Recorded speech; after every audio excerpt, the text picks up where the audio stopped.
ఆదికాండం 4వ అధ్యాయం మొదటి వచనం నుంచి 5 వచనాలు మార్చి చదువుకుందాం. ఆదికాండం 4వ అధ్యాయం మొదటి వచనం నుండి 4 వచనాలు మార్చి చదువుకుందాం. ఆదాము తన భార్య అయిన హవ్వను కూడినప్పుడు ఆమె గర్భవతి అయి కయీనును కని, యెహోవా దయ వలన నేనొక మనుషుని సంపాదించుకున్నానెను.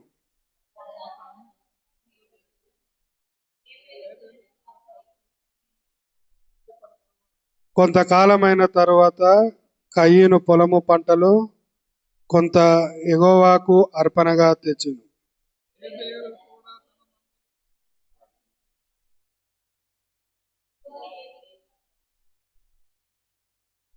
కయీనును అతని అర్పణను ఆయన లక్ష్య పెట్టలేదు. కాబట్టి కయీనుకు మిక్కిలి కోపము వచ్చి అతడు తన ముఖము చిన్నబుచ్చుకొనగా. ప్రార్థన చేసుకుంది.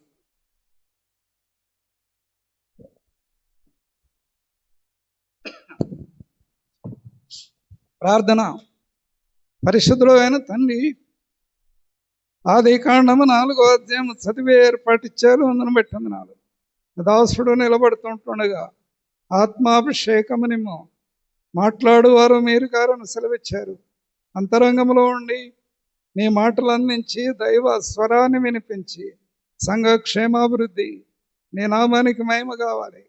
ఆ రీతిగా సకాలంలో ప్రజలు కూడా రాగలి ఆరాధనలో పాల్గొందే ఏర్పాటు ఈ వర్తమానం ఆరాధన వైపు మళ్లించినట్లు నీ దాసుని అంతరంగము సమస్త ప్రభా తలంపులు మీరు అనుగ్రహించే కృపనిమ్మని ప్రేమాస్థలు సమయాన్ని అప్పగిస్తూ అభిషేకాన్ని కోరి యేసు ప్రభు నామమున స్తుతించి ప్రార్థిస్తున్నాం తండ్రి, ఆమేన్.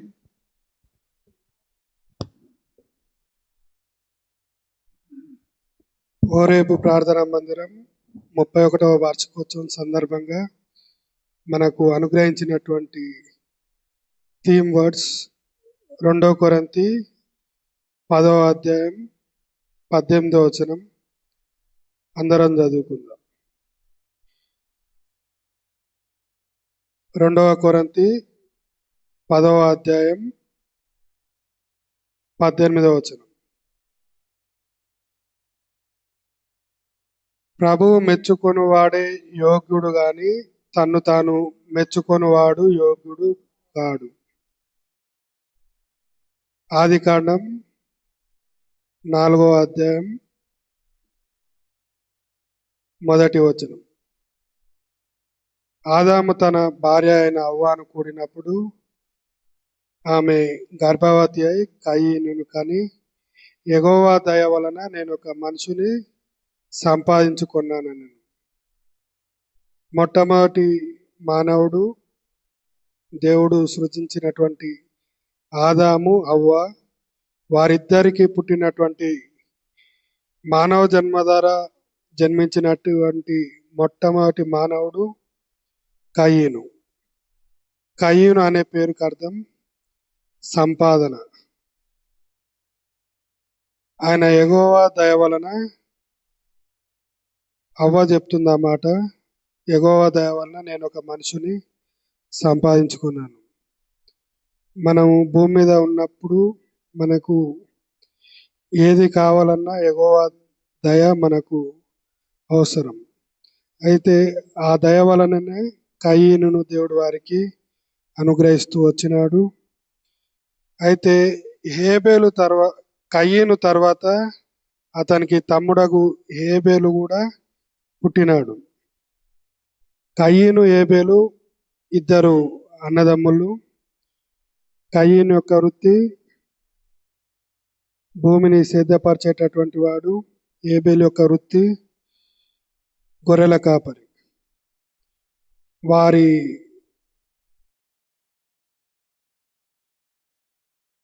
బైబిల్లో దేవుని దగ్గరికి వీళ్ళు యెహోవాకు అర్పణగా తెచ్చినారు. ఆ యొక్క అర్పణ వారు దేవునికి ఇచ్చినటువంటి మొదటి అర్పణ, ఆరాధన అని కూడా చెప్పవచ్చు. వారు ఏదైతే వృత్తి చేస్తున్నారో, ఇద్దరు అన్నదమ్ములు, వారి వృత్తిలో నుండి కయ్యను పొలం పంటలో నుండి అర్పణ తెచ్చిండు. ఏబేలు తన అర్పణలో నుండి కొవ్విన వాటిని తెచ్చిండు.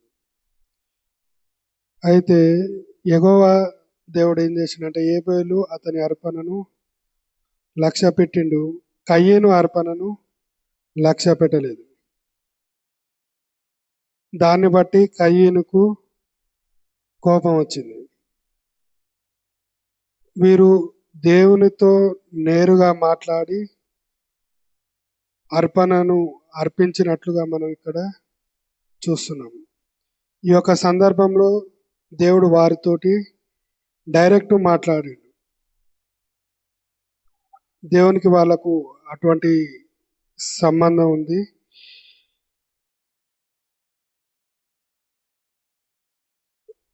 ఈ అర్పణ అర్పించే విధానంలో తేడా జరిగింది.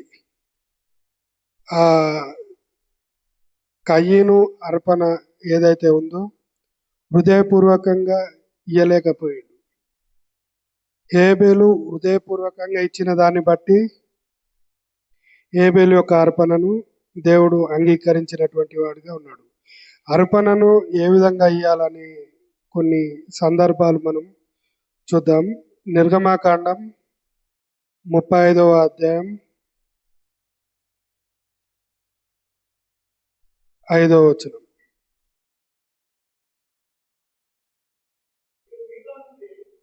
మీరు మీలో నుండి యెహోవాకు అర్పణము పోగు చేయడి. ఎట్లనగా బుద్ధి పుట్టిన ప్రతివాడు యెహోవా సేవ నిమిత్తము బంగారు, వెండి, ఇత్తడి. ఇక్కడ ఉన్నటువంటి సందర్భం, ఇశ్రాయేలీలు ఐగుప్తు నుంచి వచ్చిన తర్వాత సర్వ సమాజంని పోగు చేసినప్పుడు, యెహోవా ఆజ్ఞాపించినప్పుడు బుద్ధి పుట్టిన దాని ప్రకారం బంగారం, వెండి, ఇత్తడి ఇస్తూ వచ్చినారు. బుద్ధిపూర్వకంగా ఈ అర్పణను ఎంతో వెలగల వస్తువులని వారు తెచ్చినటువంటి వారుగా ఉన్నారు. ఇది ఆరంభంలో ఇశ్రాయేలీలు ఇచ్చినటువంటి అర్పణ.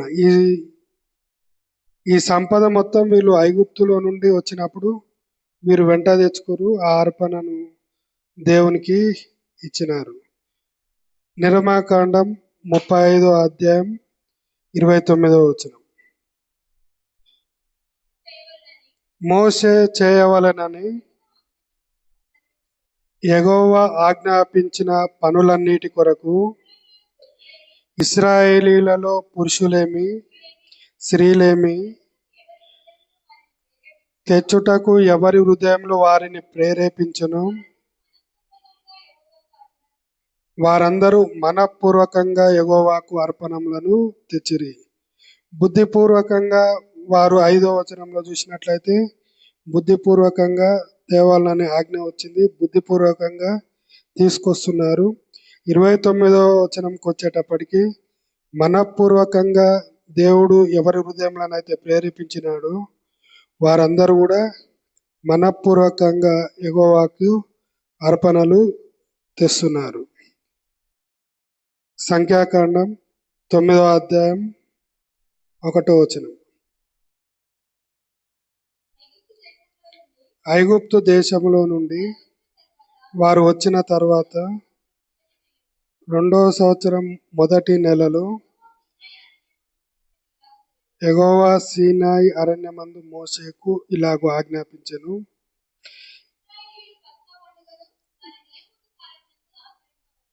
ఇశ్రాయేలీలు పస్కా పండుగను దాని నియామక కాలమందు ఆచరించవలెను. దాని నియామక కాలమున అనగా ఈ నెల 14వ దినమున సాయంకాలం మందు దానిని ఆచరించవలెను. దాని కట్టడలను అన్నిటిని బట్టి మీరు దానిని ఆచరింపవలెను. మోషే పస్కా పండుగను ఆచరింపవలెనని ఇశ్రాయేలీలతో చెప్పగా,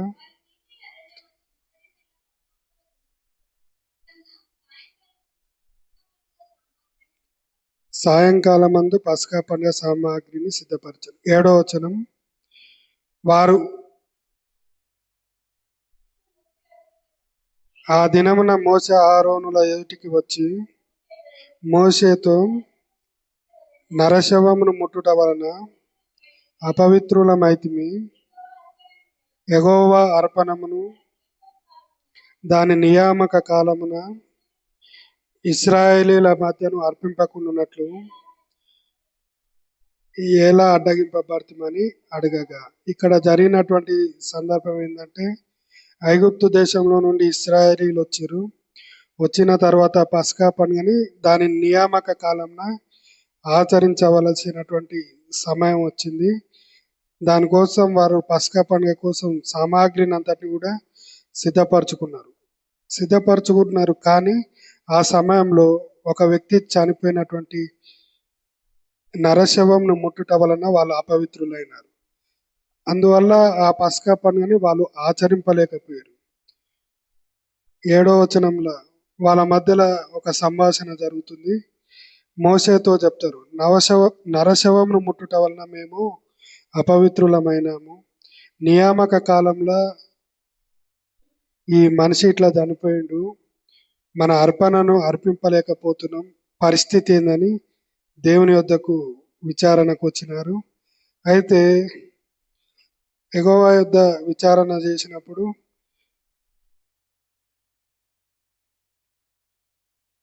కింద వచనాలలో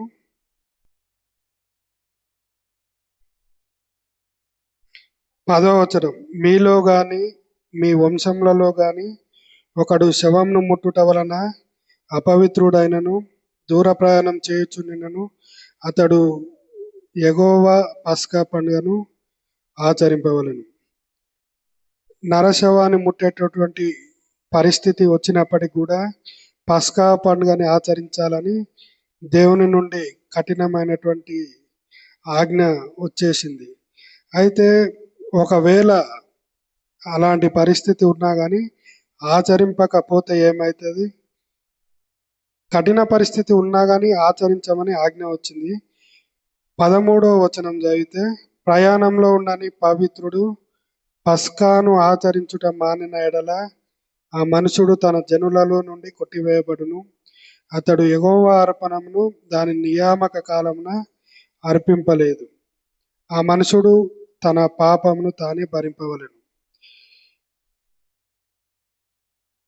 ఒక వ్యక్తి పవిత్రుడై ఉండి కూడా పస్కాను ఆచరింపకపోతే ఆ వ్యక్తిని జనులలో నుండి తీసివేయాలి. ఆ తర్వాత యెహోవా అర్పణమును దాని నియామక కాలంలో అర్పించాలి ఖచ్చితంగా. నియామక కాలం ఏదైతే ఉందో ఆ కాలమున అన్ని అనుకూల పరిస్థితులు ఉన్నప్పటికీ కూడా అనుసరించకపోతే ఆ పాపాన్ని ఆ వ్యక్తే భరిస్తాడు. ఈ దినాలలో మనకు కూడా ఎన్నో ఉద్యోగాలు, ఎన్నో పరిస్థితులు ఉంటాయి.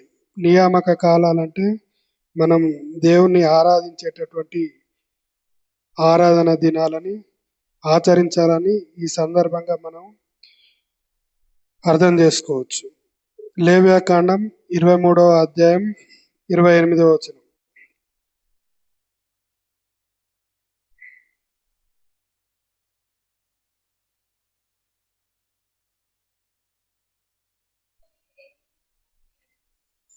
లేవ్యాకాండం 23వ అధ్యాయం 28వ వచనం, 38వ వచనం.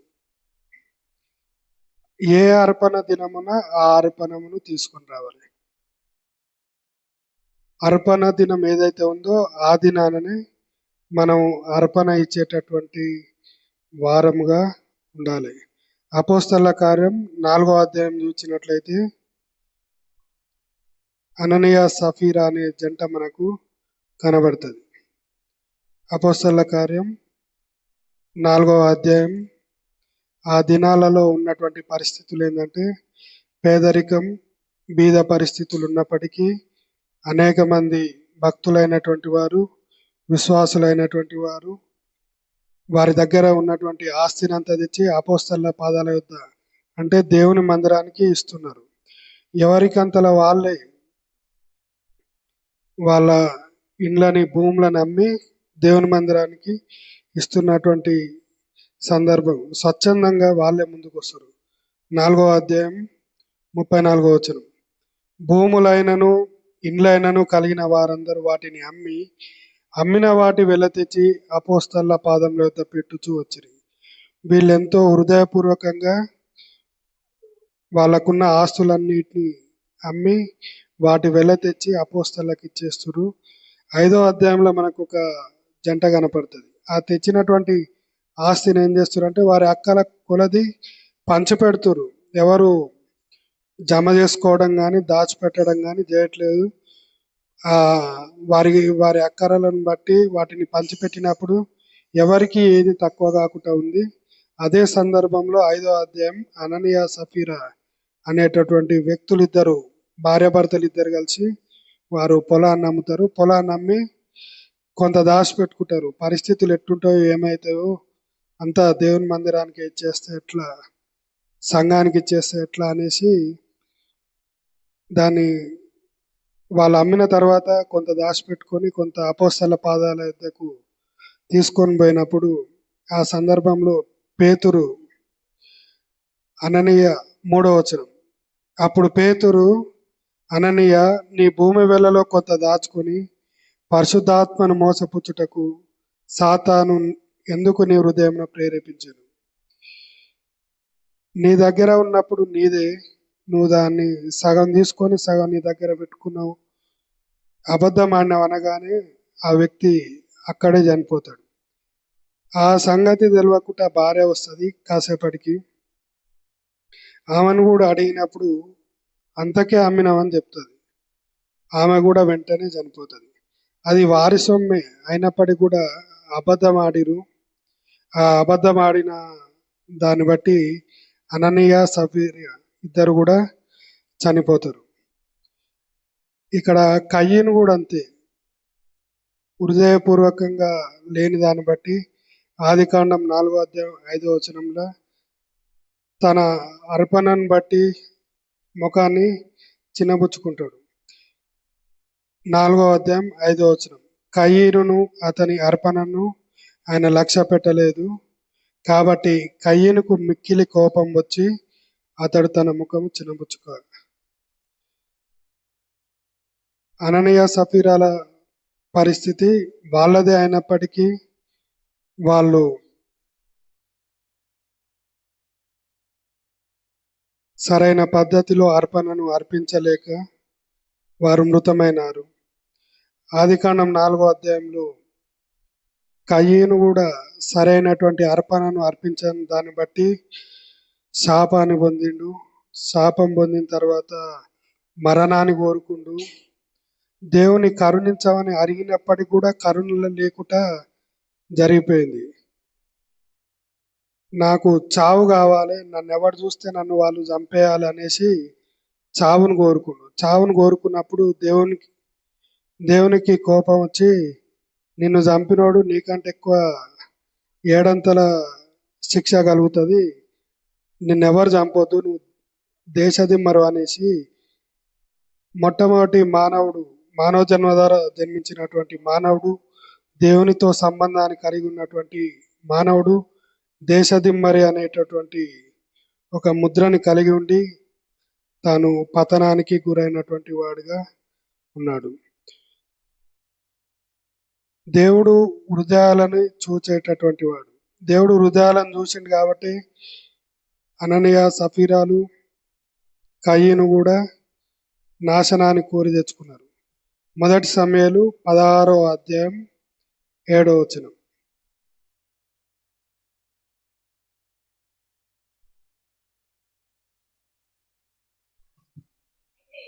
అయితే యెహోవా సమూయేలుతో ఇలాగ సెలవిచ్చెను, అతని రూపమును అతని ఎత్తును లక్ష్య పెట్టకుము, మనుషులు లక్ష్య పెట్టు వాటిని యెహోవా లక్ష్య పెట్టడు, నేను అతని త్రోసివేసి ఉన్నాను. మనుషులు పైరూపంను లక్ష్య పెట్టుదురు గాని యెహోవా హృదయమును లక్ష్య పెట్టును. దావీదు ఇంట్లో చూస్తే చిన్నవాడు, గొర్రెల కాపరి. సమూయేలు ఏమనుకున్నంటే ఆల్రెడీ వాళ్ళ అన్నలు సైన్యంలో ఉన్నారు, దేవుడు ఈయననే ఏర్పాటు చేసుకునేవనని పైన రూపాన్ని చూసి ఈయననే మొదటి వాడిని అనుకుంటాడు, రెండో వాడిని అనుకుంటాడు, మూడో వాడిని అనుకుంటాడు. వారందరినీ మనుషులు ఎన్నిక చేసినటువంటి వారిని త్రోసివేసి దేవుడు దావీదుని ఏర్పాటు చేసుకుంటాడు. దావీదు గొర్రెల కాపరిగా ఉన్నటువంటి వాడు. అయితే దేవుడు యెహోవా హృదయంని లక్ష్య పెట్టువాడు. నరులు పైన వాటిని, పైన ఉన్న వాటిని చూసి లక్ష్య పెడతారు, కానీ దేవుడు హృదయాలను లక్ష్య పెడతాడు. కాబట్టి ఎవరి అంతరంగంలో ఏముందో దేవుడు శోధించి తెలుసుకొనగల సమర్థుడు. కాబట్టి దేవుడు వారి వారి హృదయాలను లక్ష్య పెట్టినటువంటి వాడిగా ఉన్నాడు. హృదయం ఎలాంటిదంటే ఎంతో మోసకరమైనది. ఇర్మియా 17వ అధ్యాయం 9వ వచనం.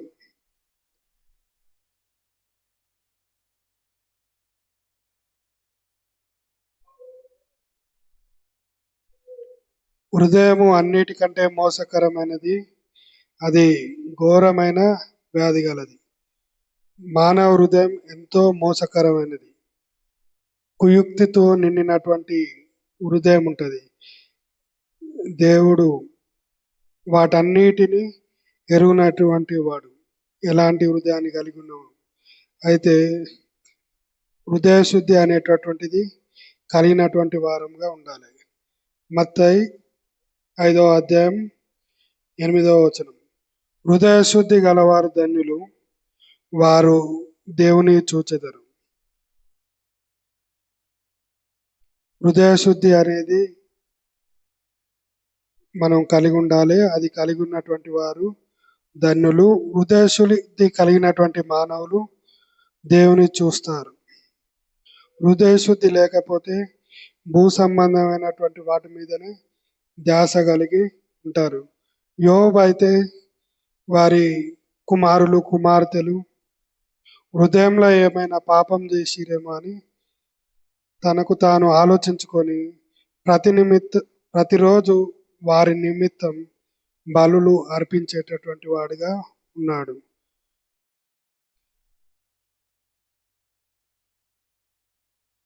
దేవుడు మనిషి అర్పించేటటువంటి అర్పణను లక్ష్య పెట్టడు, కానీ దేవుడు హృదయాన్ని లక్ష్య పెడతాడు.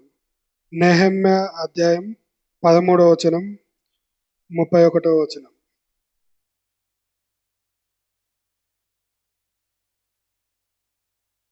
చివర్లో ఉంటుంది. మరియు కావలసి వచ్చినప్పుడు కట్టెల అర్పణను, ప్రథమ ఫలములను తీసుకొని వచ్చి. ఇక్కడ నెహెమ్యా ఇచ్చినటువంటి అర్పణ ఏంటంటే కట్టెల అర్పణ. మొదటిగా మనం ఒక అర్పణ చూసినాం.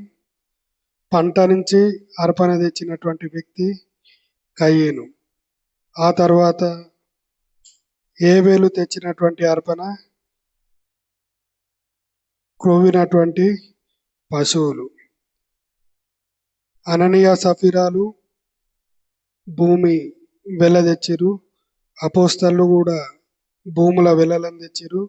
ఇస్రాయేలీలు అయితే అన్లిమిటెడ్గా బంగారం, వెండి ఇంకా ఎన్నో తెచ్చిరు, వాటిని తెచ్చిరు. ఇక్కడ నెహెమ్యా తెచ్చినటువంటి అర్పణ కట్టెలు. దేవుడు ఈ సందర్భాలన్నింటిలో కూడా ఎక్కడ కూడా ఎవరు ఏం తెచ్చిర్రు అనేది చూడట్లేదు. హృదయపూర్వకమైనటువంటి అర్పణను కోరినటువంటి వాడుగా ఉన్నాడు. మార్క్స్ వార్త 12వ అధ్యాయం 42వ వచనం.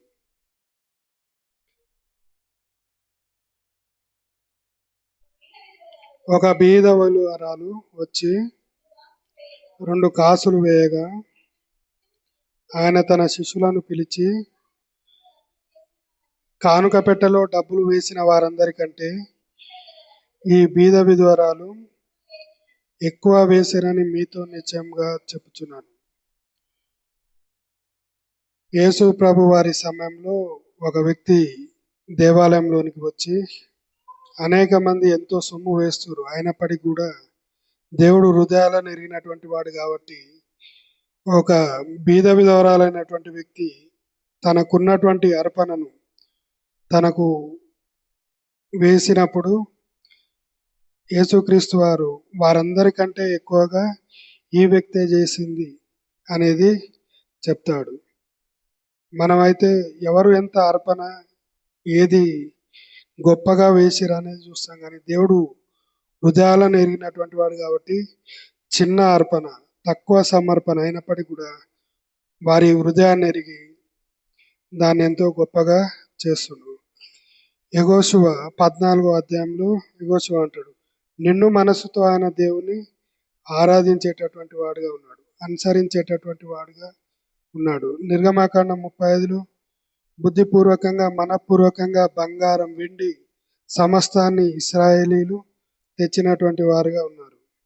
దేవుడైతే హృదయపూర్వకమైనటువంటి బలులు అర్పణలు మనపూర్వకమైనటువంటి అర్పణలను దేవుడు కోరుతున్నటువంటి వాడుగా ఉన్నాడు. మన దగ్గర నుంచి దేవుడు ఏం కోరుతుండంటే కీర్తన 51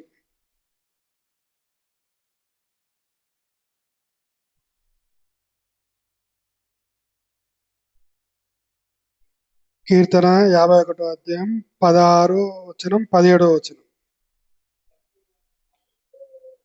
నీవు బలిని కోరువాడవు కాదు, కోరిన ఎడల నేను అర్పించుదును.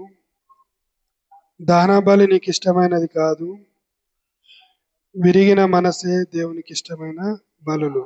దేవా, విరిగి నలిగిన హృదయమును నీవు అలక్ష్యము చేయవు.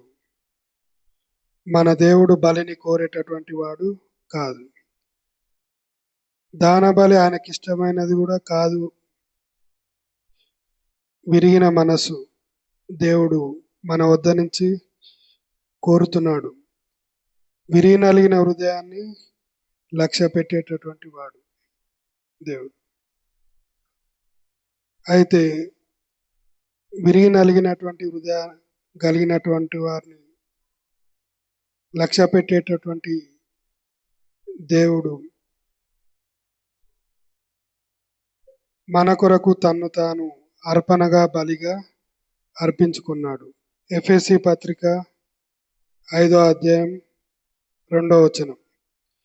క్రీస్తు మిమ్మును ప్రేమించి పరిమళ వాసనగా ఉండుటకు మన కొరకు తన్ను తాను దేవునికి అర్పణముగాను బలిగాను అప్పగించుకొనెను. మనలను ప్రేమించి మన కొరకు అర్పణగా అర్పించుకున్నటువంటి దేవుడు మన వద్ద నుండి విరిగి నలిగినటువంటి మనసును హృదయాన్ని కోరుతున్నాడు. హెబ్రీ 10వ అధ్యాయం 14వ వచనం. ఒక అర్పణ చేత ఈయన పరిశుద్ధపరచబడు వారిని సదాకాలమునకు సంపూర్ణులుగా చేసి ఉన్నాడు. మన వద్ద నుండి దేవుడు హృదయశుద్ధిని కోరినాడు. హృదయశుద్ధి గలవారు ధన్యులు, వారు దేవుని చూచెదరు. ఆ హృదయశుద్ధిని మనం కలిగి ఉండాలని మన కొరకు తను తాను అర్పణగా బలిగా అప్పగించుకొని మనల్ని సంపూర్ణులుగా చేయడానికి, మనల్ని పరిశుద్ధపరిచి తనకు తాను అర్పించుకొనినటువంటి వాడిగా ఉన్నాడు. దావీదు యొక్క ఆరాధన ఏ విధంగా ఉందో మనం చూద్దాం.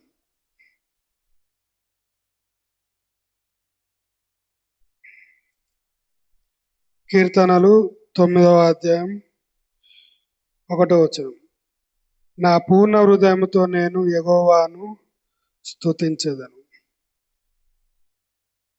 యెహోవా, నీ అద్భుత కార్యములన్నిటిని నేను వివరించెదను. దావీదైతే పూర్ణ హృదయంతో దేవుని స్తుతిస్తాను అనేసి ఒప్పుకుంటా ఉండు. మరొక వచనం కీర్తన 86:12. నా పూర్ణ హృదయంతో నేను నీకు కృతజ్ఞతాస్థుతులు చెల్లించదను, నీ నామమును నిత్యము మహిమపరచెదను.